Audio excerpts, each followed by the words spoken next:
നമസ്കാരം. വേദാന്തവും ക്വാണ്ടം ഫിസിക്സും പറയുന്നത് നമ്മുടെ ഈ കാണുന്ന മുഴുവൻ ദൃശ്യ പ്രപഞ്ചവും മിഥ്യയാണ് എന്നാണ്. ജഗത് മിഥ്യ. അത് ഏതൊരു പ്രതിഭാസം എടുത്താലും നമ്മൾക്ക് ക്വാണ്ടം ഫിസിക്സ് പ്രകാരം അത് സമർത്ഥിക്കാൻ സാധിക്കും. ഒന്ന്, നമ്മൾ ഈ ഭൂമിയിൽ കാണുന്ന വസ്തുക്കൾ എന്ന് പറയുന്നതെല്ലാം തന്നെ വെറും ചലനങ്ങളാണ്.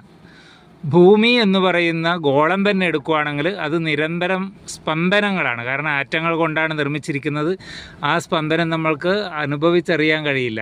ഇനി സൂര്യനായാലും ചന്ദ്രനായാലും നക്ഷത്രമായാലും മരമായാലും എന്ത് ജീവികളായാലും എല്ലാം സ്പന്ദനങ്ങൾ മാത്രമാണ്.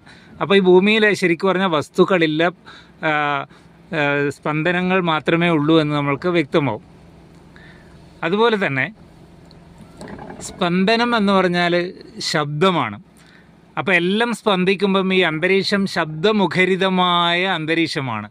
ഈ ശബ്ദമുഖരിതമായ അന്തരീക്ഷത്തിൽ നമ്മൾക്ക് കേൾക്കാൻ പറ്റുന്ന ശബ്ദം വളരെ പരിമിതമാണ്. അപ്പോൾ എന്താണ്, നമുക്ക് യാഥാർത്ഥ്യമല്ല, മിഥ്യയാണ്. നമ്മൾക്ക് നമ്മുടെ ചെവിയുടെ പരിമിതി മൂലം നമ്മൾക്ക് മിഥ്യ ആണ് നമ്മൾക്ക് കാണുന്നത് എന്ന് ഉറപ്പാണ്.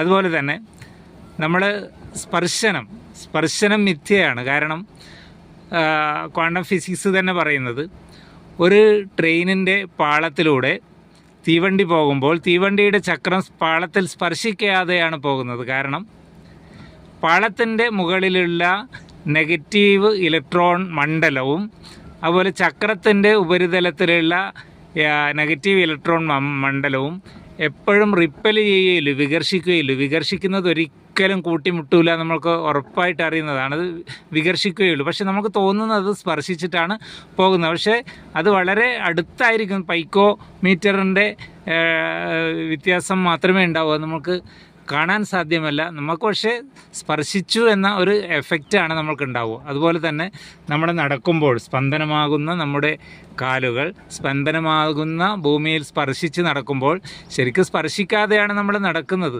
സ്പർശനം എന്നതൊരു മിഥ്യയാണ്. അല്ലെങ്കിൽ നമ്മളൊരു കയ്യിലൊരു ബാഗ് തൂക്കി മുറുകെ പിടിച്ച് പോകുമ്പം നമ്മുടെ കയ്യിൽ ടച്ച് ചെയ്യുന്നില്ല ആ ബാഗ്, നമ്മൾ വെറും തോന്നലാണ്.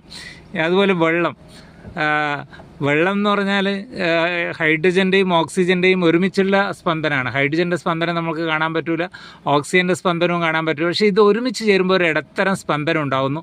ആ സ്പന്ദനമാണ് നമ്മൾക്ക് സ്പന്ദനം കാണാതെ വെള്ളമായിട്ട് തോന്നുന്നത്. അതുപോലെ പ്രകാശം എന്ന് പറഞ്ഞാൽ ഫോട്ടോണാണ്, കുറേ കണികകളുടെ ചലനമാണ്. കണികകളുടെ ചലനം നമ്മൾ കാണാതെ നമ്മൾ പ്രകാശമായിട്ട് നമ്മുടെ കണ്ണത് കാണിച്ചു തരുന്നു. ഇങ്ങനെ ഏത് പ്രതിഭാസം എടുത്താൽ